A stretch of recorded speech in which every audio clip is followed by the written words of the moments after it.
আমরা সকাল 8টার দিকে থেকে বাসায় কেউ ছিলাম না স্যার। ঘটনা হয়েছে বেলা 11টার দিকে, আমার বউ বলছে রাত 2টার দিকে স্যার। 2টার দিকে দিতে তাহলে তো মেয়ে তো রাত্রে মারা দিতে। হামিদাকে বাঁচাতে আমার পুরো পরিবারকে ফাঁসানো হয়েছে। এই ঘটনার আড়ালে অন্য কিছু রয়েছে যেটা আমরা কেউই জানি না।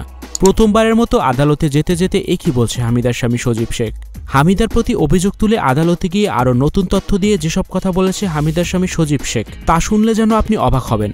ভিউয়ার্স, এই বিষয়ে জানতে সম্পূর্ণ ভিডিওটি দেখে সঙ্গেই থাকুন। মাগুরার আসিয়ার ঘটনা নিয়ে অনেকদিন পেরিয়ে গেলেও আসিয়ার পরিবার এখন পর্যন্ত সঠিক কোনো বিচার পায়নি। কিন্তু এদিকে যতই দিন যাচ্ছে ততই যেন বেরিয়ে আসছে অনেক অজানা তথ্য। এতদিন আমরা যা জেনেছিলাম হিটু শেখ নাকি আসিয়ার ঘটনার সাথে সম্পূর্ণভাবে জড়িত, যদিও হিটু শেখ ও তার পরিবারকে তেমন কোনো কথাই বলতে দেওয়া হয়নি এখন পর্যন্ত সাংবাদিকদের। কিন্তু এদিকে দেখা গেল ভিন্ন চিত্র। দ্বিতীয়বারের মতো শুনানিতে নেওয়া হয়েছিল হিটুর পুরো পরিবারকে। তাদের সাক্ষ্য গ্রহণের জন্য আদালতে যাওয়ার আগ মুহূর্তে হিটু শেখ ও তার ছেলে সজীব শেখ রীতিমতো যেন হামিদাকে সরাসরি দোষী সাব্যস্ত করলেন। এমনকি হামিদার স্বামী সজীব শেখ হেঁটে যেতে যেতে বলতেছিলেন, এই ঘটনায় আমার বউ হামিদাই সম্পূর্ণরূপে দায়ী, তিনি সবকিছুই জানেন, কারণ আমরা সেই দিন সকাল 8টার পর থেকে বাড়িতে ছিলাম না কেউই। স্টুডিও 4D আপনাদের জন্য নিয়ে এসেছে শীতাতাপ নিয়ন্ত্রিত স্টুডিও সুবিধা, আছে অত্যাধুনিক মেকআপ রুম। বিস্তারিত জানতে এখনই কল করুন 01974860664। হাউসটি দেখতে চলে আসুন আমাদের ঠিকানায় শেখেরটেক রোড নাম্বার 9 বাড়ি 24।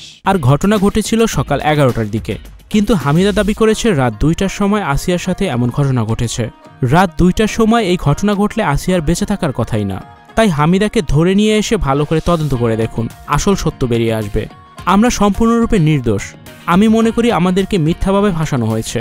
এ সময় হিটু শেখকে বিভিন্ন ধরনের কথা বলতেও শোনা যায় ছেলে সজীব শেখের পাশে থেকে। আদালতে যেতে যেতে হিটু শেখ আরও বলতেছিলেন, আমার বেটার বউকে ধরেন, এই ঘটনার সাথে আমার বেটার বউ হামিদাই জড়িত, কারণ আমরা সেই দিন সকাল থেকে বাড়িতে ছিলাম না। তাই আমার বেটার বউকে ধরলে আরও কে কে আছে, কি হয়েছিল আসিয়ার সাথে সেই দিন, সবকিছুই যেন জানতে পারবেন আপনারা। হিটু শেখ নিজেদের এই সময় নির্দোষ দাবি করে তিনি বলেন, কোনোদিন শুনেছেন বউয়ের বোনকে বাপ বেটা মিলে খারাপ কাজ করে? এরকম জঘন্য কাজ কখনোই আমার মধ্যে বা আমাদের মধ্যে হয়নি। আসিয়ার সাথে অন্য কিছু ঘটেছে যেটা আমরা কেউই জানি না। এভাবে যেন নিজেদেরকে নির্দোষ দাবি করে কথাগুলো বলছিলেন হিটু ও তার ছেলে সজীব শেখ। ভিউয়ার্স, হিটু ও তার ছেলে সজীব শেখের নতুন এই ভিডিওটি দেখে আপনার কি মনে হচ্ছে? হামিদাকে দোষারোপ করে তারই স্বামী সজীব শেখ, এমনকি তারই শ্বশুর প্রথমবারের মতো বিভিন্ন ধরনের কথাই বলছে আদালত প্রাঙ্গণে।